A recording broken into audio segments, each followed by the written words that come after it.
90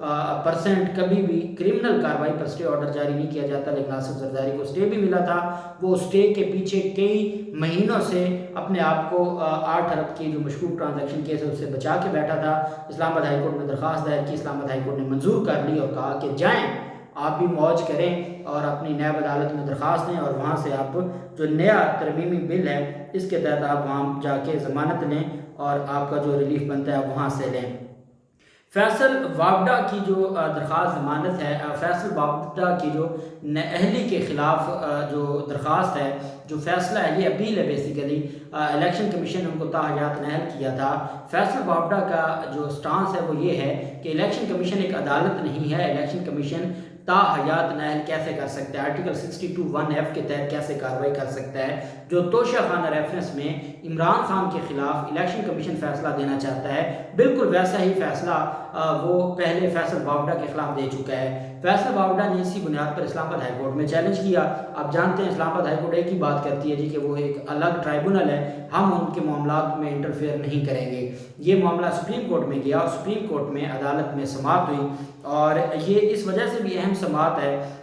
کہ chief justice Amrita Bandial صاحب سربراہی کر رہے ہیں، اور اس میں سپریم کورٹ آف پاکستان نے یہ کہا تھا کہ جو اہم سوال ہے جو الیکشن کمیشن سے بھی پوچھا ہوا ہے، جو فیصل وابڈا کے وکیل سے بھی کہا ہے، اور جو اٹارنی جنرل صاحب سے بھی پوچھا ہوا ہے کہ یہ بتایا جائے کہ کیا الیکشن کمیشن ایک عدالت ہے، کیا وہ عدالتی اختیار استعمال کر سکتی ہے، کیا الیکشن کمیشن کے پاس یہ اختیار ہے کہ وہ 62(1)(f) کے تحت نااہل کرے۔ یہ 3-4 کویسچن آف لا تھے جو عدالت نے جس کا جواب مانگا ہوا ہے تمام فریقین سے۔ آج جب اس پر سماعت ہوئی تو اس میں جو فیصل وابڈا کی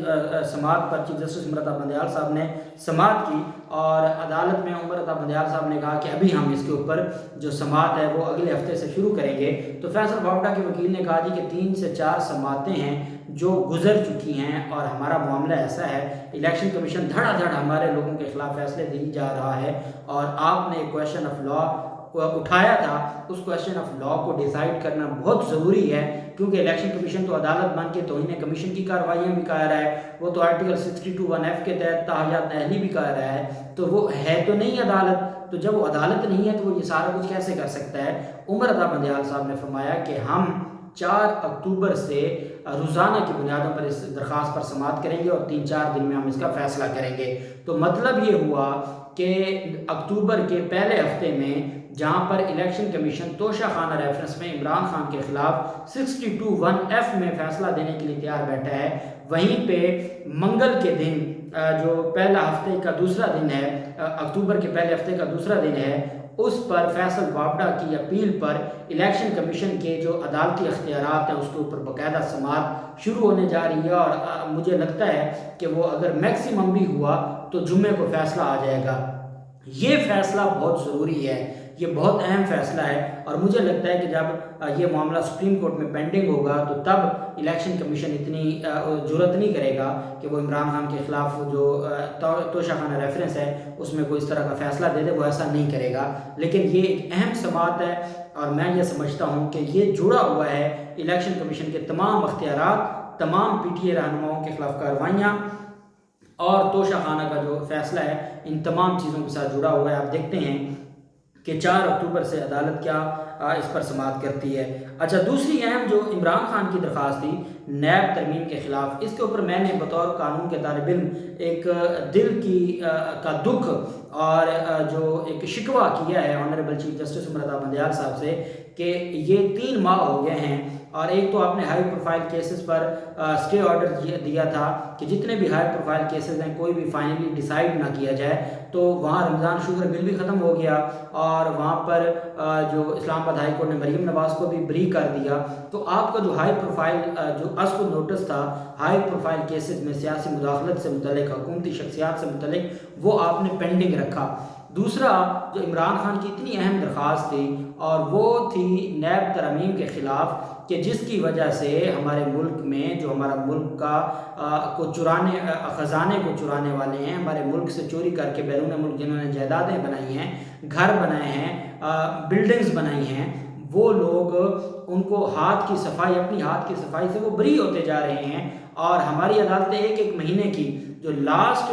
اس پر سماعت ہوئی تھی وہ میرے خیال میں 1 ستمبر کو ہوئی تھی، اور پھر اس کے بعد اب سپریم کورٹ آف پاکستان نے 4 اکتوبر کے لیے نوٹس جاری کر دیے تمام فریقین کو، اور عمران خان کی درخواست پر عمر رضا بندیال صاحب کی سربراہی میں 3 رکنی بینچ ہے، یہ سماعت کرے گا۔ اس میں جسٹس اعجاز الحسن صاحب اور جسٹس منصور علی شاہ صاحب، اور یہی بینچ ہے جو فیصل واپڈا کی بھی اسی دن سماعت کرے گا۔ یہی بینچ نیب ترمیم کے خلاف عمران خان کی درخواست پر بھی سماعت کرے گا۔ عدالت نے الیکشن کمیشن کو،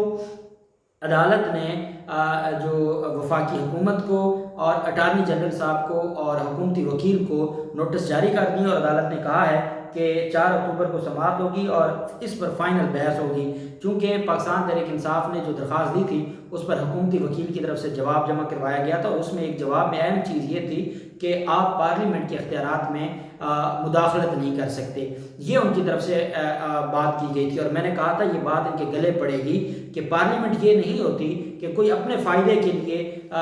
قانون سازی شروع کر دے اور چند ایک لوگوں کے لیے یا کابینہ میں بیٹھے یا پارلیمنٹ میں بیٹھے لوگوں کے فائدے کے لیے یہ ساری چیزیں ہوں۔ تو میں نے عمر رضا بندیال صاحب سے بطور قانون کے طالب علم اور بطور پاکستان کی شہری یہ گلہ ضرور کیا ہے کہ حضور والا ابھی کیا ضرورت ہے اس پر سماعت کرنے کی، ابھی تو چند ایک کیسز بچ گئے ہیں جو ختم ہونے ہیں۔ اور یہ بات پاکستان تحریک انصاف کے وکیل خواجہ حارث صاحب نے کی تھی کہ جناب جو نیب عدالتیں فیصلے دیں گی ان کو آپ مشروط کر دیں اپنے فیصلے سے، تاکہ وہ فیصلہ دیتے ہوئے یہ ضرور سوچیں کہ اگر نیب ترمیم کا عدم ہوگی تو یہ سارا کچھ ریورس ہو جائے گا۔ تو عدالت نے کہا تھا کہ اس کی ضرورت نہیں ہے، ویسے بھی نیب ترمیم ختم ہوگی تو سارا کچھ دوبارہ سے واپس چلا جائے گا، جہاں تھا وہاں سے شروع ہو جائے گا۔ لیکن میری آنریبل چیف جسٹس صاحب سے یہ گزارش ہے کہ کس چیز کا انتظار ہے کہ سارے ہی اپنے کیسز ختم کروا لیں، سارے NRO لے لیں، سارے ریلیف لے لیں، اور جو ہمارا بچہ وہ بچہ تو کچھ نہیں ہے جو اعتماد ہے ہمارے نظام انصاف پر، لیکن خدا کے لیے اس کو بھی 4 اکتوبر سے روزانہ کی بنیادوں پر سماعت کر کے اگلے ہفتے ڈیسائیڈ کریں، تاکہ اکتوبر میں جو باقی بہت کچھ ہونے ہیں تو اس پر بھی آپ اپنا فیصلہ دیں، اور ہم امید کرتے ہیں کہ انشاءاللہ 4 اکتوبر سے ہونے والی جو سماعت ہے وہ جو آئین اور قانون کے مطابق ہوگی، اور انشاءاللہ اس کا بہتر فیصلہ ہوگا۔ اللہ پاک پاکستان کا ناصر ہو۔ بہت شکریہ، اللہ حافظ، پاکستان زندہ باد۔